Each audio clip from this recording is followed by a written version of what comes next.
ఒక చిన్న సరస్సులో ఫ్రెడీ అనే చిన్న కప్ప ఉండేది. అతను చాలా చిన్నగా, బలహీనంగా ఉండేవాడు. మిగతా కప్పలు ఎప్పుడూ ఎగరగలిగేంత ఎత్తు జంప్ చేస్తూ సరదాగా ఆడుకుంటూ ఉండేవారు. కానీ ఫ్రెడీ మాత్రం ఎప్పుడూ చిన్న చిన్న జంప్లు మాత్రమే చేసేవాడు. నీవు చాలా బలహీనవు ఫ్రెడీ అని ఇతర కప్పలు నవ్వుతుండేవారు. ఫ్రెడీ కొంచెం బాధపడినా, తనలో ధైర్యాన్ని పోగుచేసుకుని ఒకరోజు తాను కూడా బలవంతుడవుతానని నిర్ణయించుకున్నాడు. ఒకరోజు ఫ్రెడీ సరస్సు పక్కన పెద్ద లోయను చూశాడు. ఆ లోయను దాటగలగడం అంటే నిజంగా పెద్ద విషయం. ఈసారి భయపడను. నేను గొప్పగా జంప్ చేయగలను అని ఫ్రెడీ తన మనసులో అనుకున్నాడు. ప్రతిరోజూ తిన్నగా కాళ్ళు వ్యాయామం చేసేవాడు. ఎక్కువ జంప్ చేయడానికి ప్రయత్నించేవాడు. మొదట్లో అతనికి చాలా కష్టం అనిపించినా, కొద్ది రోజుల తర్వాత అతని జంప్లలో బలం పెరిగింది.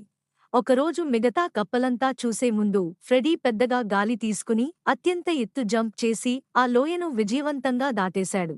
ఫ్రెడీ, నువ్వు నిజమైన హీరో అని మిగతా కప్పలు ఆశ్చర్యంతో చెప్పాయి.